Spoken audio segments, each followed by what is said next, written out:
चलो स्टूडेंट्स, मैं सचिन चंद्र आप सभी के लिए लेकर के आया हुआ हूं लेक्चर नंबर 13 सक्सेसिव डिफरेंशिएशन चल रहा है और ये मोस्ट इंपॉर्टेंट क्वेश्चन चल रहा है e to the power x sin 2x। ये क्वेश्चन VVI है और ये क्वेश्चन हर बार आता है और इस बार भी आएगा 110% का मैं गारंटी लेता हूं।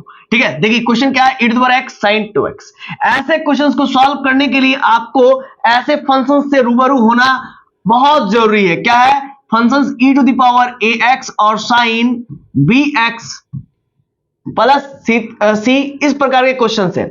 y equal to e to the power x sin bx plus c, ऐसे क्वेश्चंस आपको मैंने करवाए हैं और ऐसे क्वेश्चंस का nth डिफरेंशिएशन ये भी मैंने आपको पहले ही प्रूफ करवाए हैं। तो आइए इसका फिर से एक बार जो है कि nth डिफरेंशिएशन देख लेते हैं। अगर ऐसे फंक्शंस को अगर हम लोग n टाइम्स डिफरेंशिएशन करते हैं ना मेरे मुन्ने, तो ये हो जाएगा yn बराबर r to the power n e की पावर ax और साइन लिख करके bx अब प्लस का c लिख करके एक ठो लटकन लटका देंगे। उस लटकन का नाम है n और गुने थीटा। ये हुआ n लटकन और थीटा उसका बगल वाला साथी। तो ये देखिए, इसको इस प्रकार से अगर n बार डिफरेंशिएशन करेंगे तो ये हो जाएगा।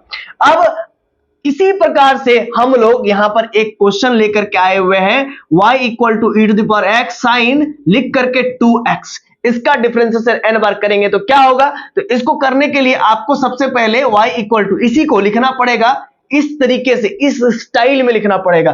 1 गुने x और साइन लिख करके आपको लिखना पड़ेगा 2x लिख करके आप लिखेगा c की जगह पर 0।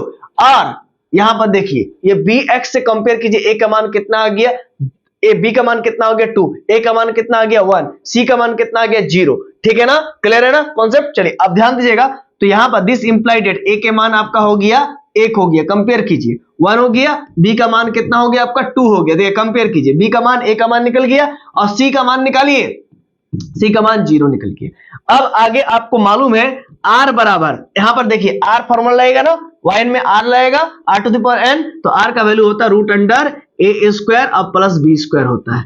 तो यहां पर हम लोग लिखेंगे a के मान क्या लिखेंगे 1 square plus 2 square plus 2 square, 2 का स्क्वायर 4 और 1 5 हो गया। इसी प्रकार से इसी प्रकार से आपका r निकल गया। अब हम लोग निकालेंगे क्या, tan थीटा। क्या निकालेंगे? tan theta. थीटा भी बोल सकते हैं, थीटा भी बोल सकते हैं, जैसा मर्जी वैसा बोल सकते हैं। tan थीटा का मान कैसे निकलेगा? तो b बटा a। तो tan थीटा बराबर कची होगा रे बच्चा, तो b का मान कोची है, कोची है, कोची 2 है, तो 2 यहां पर लिखो।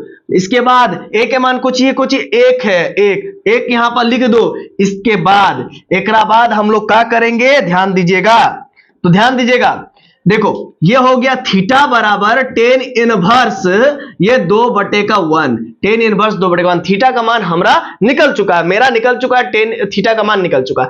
अब इसको हम लोग क्या मान लेते हैं, इक्वेशन नंबर 1। इसको हम लोग इक्वेशन नंबर 1 मान लिए। अब इसी को हम लोग क्या करेंगे, डिफरेंशिएशन करेंगे n बार। ठीक है ना, तो लिखेंगे इक्वेशन नंबर 1 डिफरेंशिएट है ना n times then we get.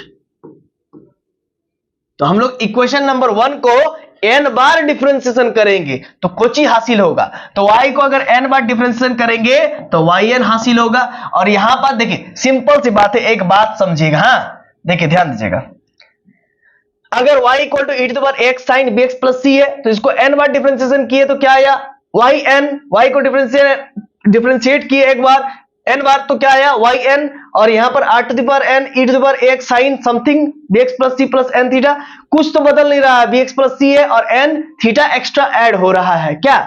तो उसी प्रकार से अगर हम लोग ये हमारा जो फंक्शन 1 है y equals to e to the power x sin bx plus c मतलब 2x प्लस 0 है, इसको n बार डिफरेंशिएट करेंगे तो क्या होगा, yn बराबर r to the power n और e के माथे पर ax बोले तो 1x और साइन लिख करके bx बोले तो 2x, अब प्लस 0 लगा दिए, बहुत अच्छा। अब प्लस n लिख करके थीटा का मान लिखेंगे। क्या लिखेंगे, थीटा का मान क्या है, tan इनवर्स 2/1। तो लिखेंगे tan इनवर्स 2/1 लिखिए या ना लिखिए कोई फर्क ही नहीं पड़ता है। ठीक है ना, तो ये हो गया आपका फुल एंड फाइनल आंसर। ध्यान दीजिएगा मेरे बच्चों, ये हुआ आपका question. y equal to e to the power x बोलिए या फिर y equal to e to the power 1x sine 2x plus 0 था, इसको डिफरेंशिएट किए तो क्या आया, yn बराबर r to the power n e to the power x sine bx बोले तो 2x और c बोले तो 0 और प्लस n थीटा का मान हो गया tan इनवर्स 2/1।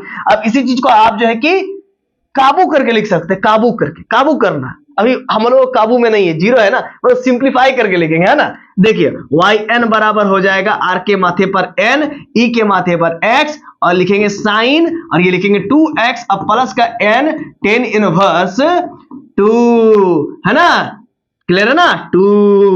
तो ये हो गया आपका आंसर। कंफर्म, क्लियर है, समझ में आ गया हो गया। चलिए आप इसको फटाक से एक स्क्रीनशॉट ले सकते हैं, ठीक है ना।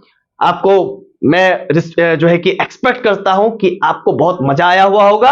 अगर आपको मजा आया होगा सच में तो आप चैनल को सब्सक्राइब कर लीजिए और वीडियो को लाइक कर दीजिए और दबा के अपने दोस्तों के बीच शेयर कर दीजिए, ठीक है। धन्यवाद।